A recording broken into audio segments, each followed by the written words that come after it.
Ses idées en goguette émoustillent l'humeur. Et dans un brouhaha d'appréciation. C'est tous les mercredis à 6h45 et le même jour à 17h30. Tiens donc, sans tam-tam ni grand discours, Pékin vient d'héberger les premiers jeux mondiaux de robots humanoïdes. Ça fait le week-end dernier, Joe Patricius. Eh oui, des robots qui courent 100 mètres haies, qui dribblent au basket.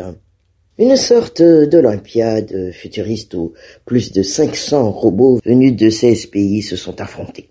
La scène pourrait prêter à sourire, mais elle illustre bien la réalité. C'est le fait que la robotique est devenue un terrain de compétition internationale. Et nous, dans tout ça.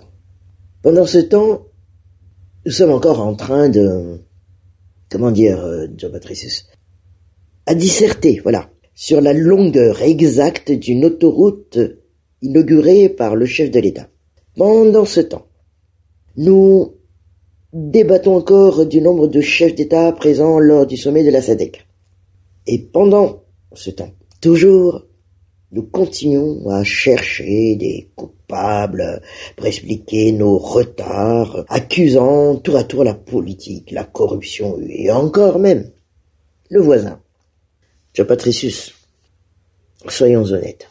Si Madagascar en est encore là aujourd'hui, ce n'est pas seulement la faute aux autres.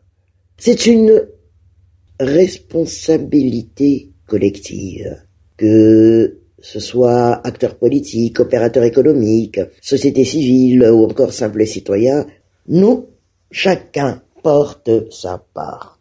Nous nous contentons trop souvent du minimum, d'un rafistolage, là où il faudra une vision, d'un petit pas là où il faudrait un bond en avant. Le contraste avec ce qui se passe ailleurs, Joe Patricius, est d'ailleurs très saisissant.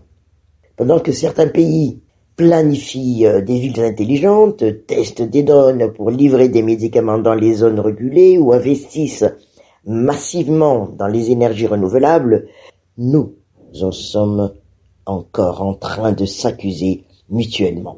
Pendant que l'Afrique de l'Est rêve d'une Silicon Savannah et que le Rwanda s'impose comme un modèle de gouvernance numérique, nous nous accrochons à des débats stériles. Cela ne veut pas dire, Joe Patricius, qu'il n'y a pas de progrès ici. Non. Il y a des jeunes ingénieurs brillants, des startups créatives, des initiatives locales qui changent des vies. Mais ces efforts restent trop isolés, trop fragiles et surtout trop peu soutenus. Un pays ne peut pas avancer avec seulement quelques bonnes volontés éparpillées, mais une volonté collective.